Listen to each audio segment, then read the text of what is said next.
It's time for Smoke Signals, keeping it traditional all hour long on Jukasa Radio. This is for my Native American people nationwide.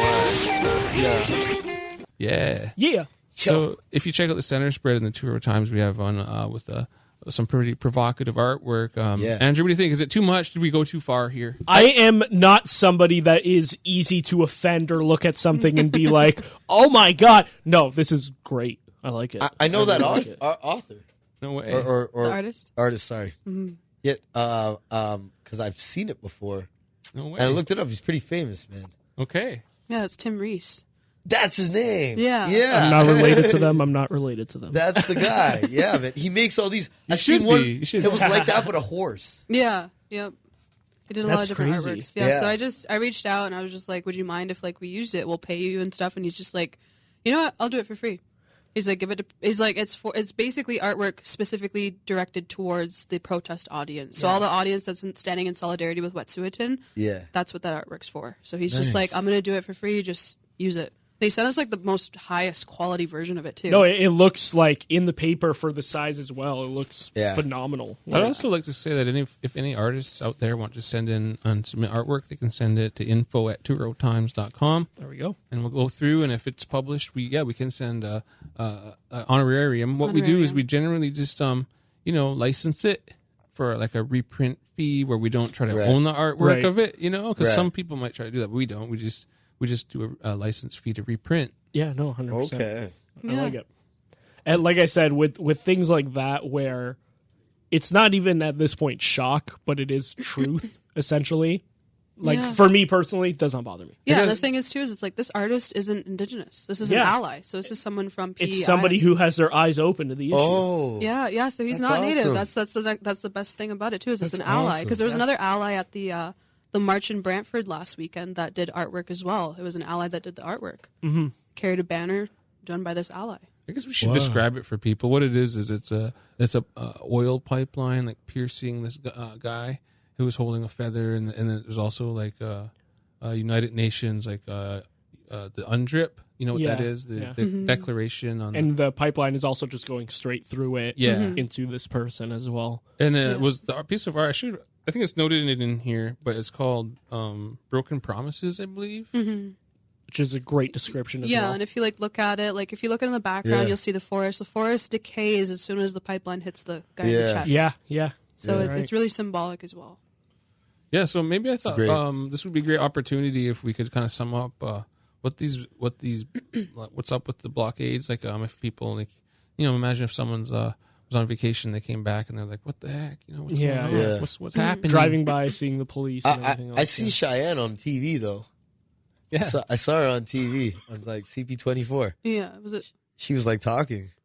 Yeah, I don't know. It's like her and another. It's all in solidarity with Wet'suwet'en. So with Wet'suwet'en, they have hereditary chiefs that don't agree with the pipeline going straight through all their pristine areas. They literally just wanted to be able to go back to the negotiation table and have all this stuff rediscussed so that they can have the pipeline go around their pristine areas. But this Coastal GasLink is just like, nah, we're going to go right through. Yeah. So they got it approved by their elected council, but their elected council, you can't do that because the elected council is almost like a branch of the Canadian government, so they can't do that. So it's almost like the Canadian government having a treaty with themselves. So that has to be approved by the people and by the hereditary chiefs. So that's why everyone's protesting, is because they want to be able to go back to the negotiation table. But the reason why things have gotten so bad is because the RCMP have gone on to their lands. They've arrested matriarchs, they've arrested people and stuff, and they just want the RCMP now off so they can go back to the negotiation table. So things have changed over time, and now people are doing blockades, they're doing marches, they're doing walks, they're doing all this stuff in support of Wet'suwet'en, because it's very similar to all of the other plights that Indigenous people have to go through to protect their land. Mm-hmm. It's very reminiscent of Ganostado. It's very reminiscent of the Oka crisis. Like, it's all that stuff. We all have to face something at some point as Indigenous people, and we all have to do this type of activism to get the government to actually listen, if that makes sense. So that's basically the reason why everyone's doing all this stuff right now. It's not personal, and it's not anything but support for Wet'suwet'en and their plight. Right.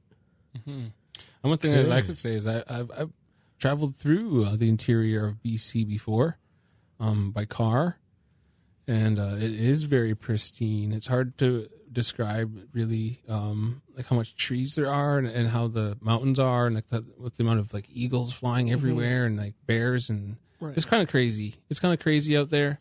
So I can.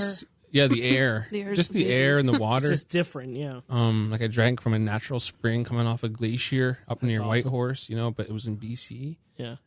Anyway, like I could see why like it's worth like fighting or dying over to say no, we don't want like any sort of pipeline. I guess it's a natural gas one, but still you don't want that like just bulldozing straight through your best areas. Right. Mm-hmm. That's crazy. That's what I mean. They want to take shortcuts. So again, just to offer some statistics, we make up 0.2% of Canada's landmass, but somehow all these pipelines are going right through our reserves. So that is intentional. And railroads going right through. Yeah, so we have these What are the railroads. odds of that? Yeah, It's not even 0.2%. Yeah. It's not accidental. They just do it, and it's just annoying because we don't even have a lot of land left, and they still want to put it through. So now we have people that are kind of complaining about the railroad blockades and stuff, but CN Rail announced their layoffs last November, and they're now blaming the protests. The next thing too is trying to cover themselves. Yes, and the thing is it's like, oh, everyone is blocking these railroads. We can't ship our stuff. But in reality, behind the scenes, they've been doing alternate routes the entire time. So these things have been taking a bit longer to get where they need to get, and it's costing a bit more money. Yeah. But people aren't going without. And you know who does go without all the time are Indigenous reserves that don't have access to clean drinking water. So you might have to wait a bit for your propane, but they've been waiting 26 years, some of them, for clean water. Yeah, like Six Nations. Yeah, and that was something that we talked about off air before you'd gotten here. Was like when I first came to work here 2.5 years ago, I didn't know about any of that, like the clean water thing. Like I remember going up to the taps and seeing the signs, and I was like, "What? Like this is a big building. This is all this." But then it was like, you find out that this is one of the biggest reserves in Canada, and there's not even clean water here. Yeah, that's insane. It's real, Andrew, and it's happening now. We are watching it happen right now. It just blew my mind. We don't have the infrastructure. Yeah. And so I think the major frustration has to be kind of reinforced that these could be water pipelines maybe. Yeah, something else. Like help if they can afford to put like this natural gas pipeline through, don't you think they could water? Yeah, don't you think they could make a water pipeline? Exactly. That would connect all the reserves too. Exactly. No, but like you guys said, they needed to put the oil pipelines and the tracks through the 0.2%. Right. Yeah, they and that's just the need thing, those too, ones more. I is guess. it's like I read this article where Carolyn Bennett is just like, oh, it seems like everyone that's protesting in solidarity with Wet'suwet'en has their own issues, and they're not protesting for Wet'suwet'en. And she's like, all the solution will be found in Wet'suwet'en. And I'm like, no. They're protesting in solidarity with Wet'suwet'en because they have those issues in common with Wet'suwet'en. Yeah. And you know what? If you dealt with those issues firsthand, they wouldn't be there for them to protest for along with Wet'suwet'en. It wouldn't have to be the way it is. Exactly. So that's my thing. And it's like, and Trudeau and Scheer were going back and forth over it. And it's just like, man, you guys just announced that everyone's going without because of the rail blockades, but you're not even mentioning that there's alternate routes. You're just hyping people up to despise Indigenous people. What they're doing is they're weaponizing the rule of law. Yeah. And that's what they always do. Like, I'm 40 years old. I'm used to this. I see what they've done time and time again is just weaponizing the rule of law. Like, where was the rule of law when Colton Boushie was blasted while he was just like passed out or sleeping in the car? He wasn't even intruding per se. Well, one of my imagine? a friend of mine that I used to work with, he posted something on Facebook that I'm sure there's truth to it. He is also not native, but he has been a part actually at the blockades and everything in Hamilton and Toronto. And he posted something that he was saying that apparently they're asking people as well to cover their face because they were saying that Trudeau and the government more so, they do want to serve and arrest people. Kind of something that you had mentioned before, like with the RCMP going in. So he said it's getting to that point where it's shameful, where even like a peaceful protest is turning into, hey, if we know who you are, we're going to come after you kind of thing. Yeah, and it's just like, man, like people wouldn't have to protest if you would just negotiate the way that people ask you to negotiate. Exactly. Like you want to put this pipeline through their land, like their land. Yeah. It's not even, it's unceded. And they don't want to go to the negotiation table in the way that they need to, which is to follow the hereditary chief's way of doing things. Yeah. So I'm just like, it probably should be treated almost as if they wanted to send a little piece of it through Alaska. They'd have to work out deals like international kind of ones, and that's how they should be approaching this probably, and there'd be less, activism or the need for radical activism. Right. Yeah. Heck, it's not even radical. They're not weaponized. They don't have any weapons on them or They're anything. just sitting there, yeah. They're just standing there. Right. Did you guys see the picture of that sniper that they had in Toronto? Exactly. For the Toronto one? Exactly. They had like the total it looked like a 50 cal. Like as someone who plays way too What? much They video had a games. picture of a guy with a 50 cal? Yeah, just set up, ready to shoot protesters. Oh, no, And they're it's different. unarmed. just in case anything went down. No, No actually way. no. It was just probably like a regular cartridge, but still a But full. regardless, you have a sniper pointed at people doing a Yeah. peaceful protest. That's saying something. I Exactly. think it even had. I don't know. It might have had like the silencer on it too. Maybe. Yeah, Oof. and correct me if I'm wrong, but I'm pretty sure there was some type of seizure like this where these men wanted their building back. So their building was being sold or something, and they didn't want the company to sell their building because they worked there for so long. So they were armed. They took over the building, and they wouldn't let anyone touch the building. And then officials went to them, and they negotiated, and they gave them the building back. Mm-hmm. They had weapons, they had guns, but we have Indigenous people protesting without those things, and they won't negotiate with them at all. It's crazy. And I'm just like, man, like that is insane. Yeah. It just blows my mind because I was there at the blockade, and it just blew my mind. Yeah. It's I insane. think maybe for people, even if they feel greatly inconvenienced, it was tough. Like even for everyone, it's not if we're trying to get to somewhere like in Caledonia or something, you have to take alternate routes and whatnot. It affects everyone equally, is what I'm trying to say. Yeah. And that you just have to understand that there's things going on here that are kind of complicated, but it's almost kind of the same. In that's there's people who feel whether what you believe in or not. There's a large nation of people who feel like this land is really ours. Like where's I seen this one meme on Facebook. It said, "Hey Canada, where's the deed of sale?" For just taking over the Yeah, land, where's basically, show right? us like the receipt or something. Like Yeah, and the march was in Brantford on Saturday, and then the following blockade that happened on Sunday was in response to all the arrests that were made in Tyendinaga. right, like there's some nuances Yeah. here, Yeah. Andrew.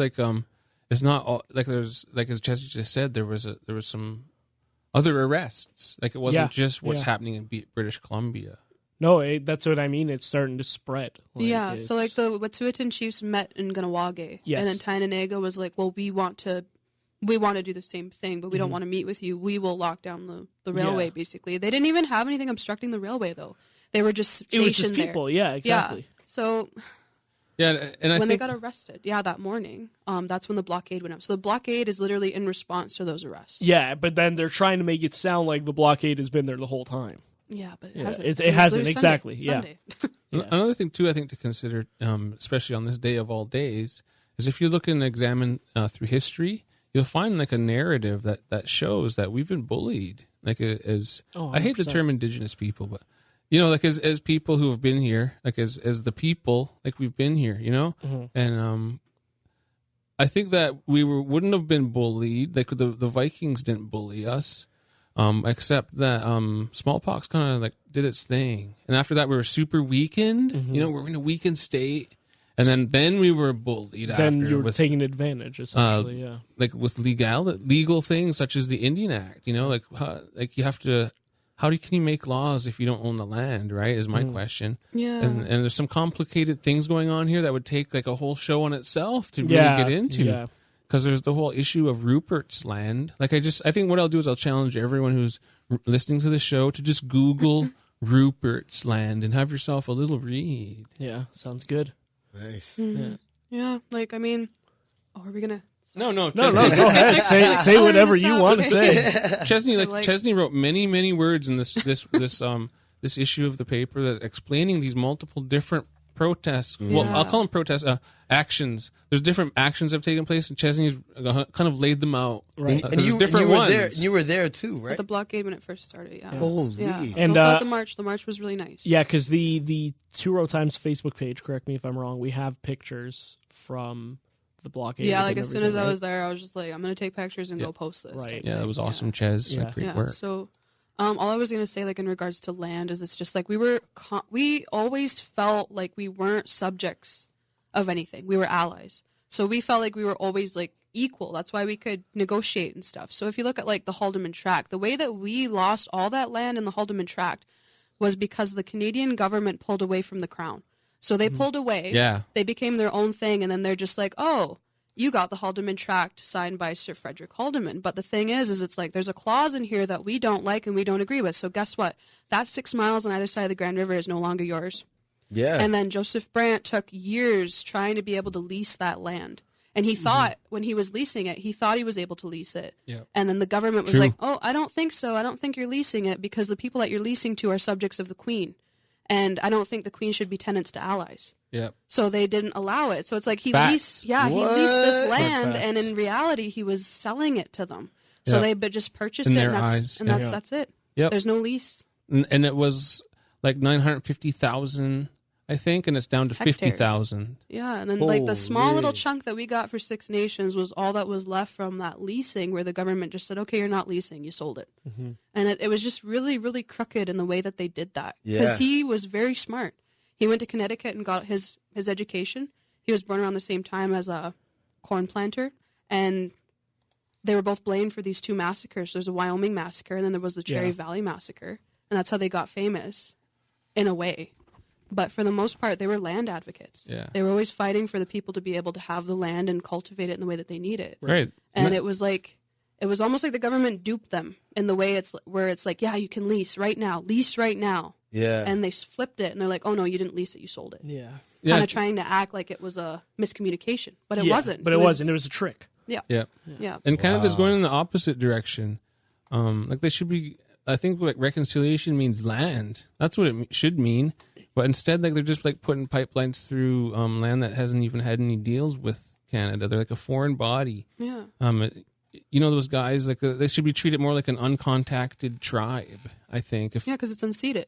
Like Right. that's not even a part of Canada. It's just this little hole in Canada because it's unceded. Like, you know, you've heard of like the uncontacted tribes in the Amazon. Yeah.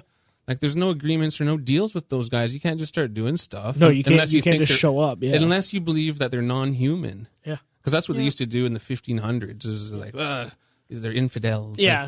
This SARS now kind of Yeah. thing. Yeah. But you can't do that anymore. There's like, isn't there United Nations, or is that just a fabrication? Mm-hmm. Because you can't, like, people are humans, you know? You can't do this stuff to people where there's no agreements or deals and you're right on their very land. Well, that's an the thing. international crime of some sort, that maybe. that is the thing that I think people forget is people, like you said, are humans regardless skin color, race, nation, anything. You are a Yeah. human being. Exactly. It's crazy. And especially for us in Six Nations, we have like these super legal, historical deals with the British Crown. Yeah. Like that should count for something. Like our blood 100%. was spilled at Queenston Heights. Yeah, they literally just backtrack. They're just like, oh yeah, you got it.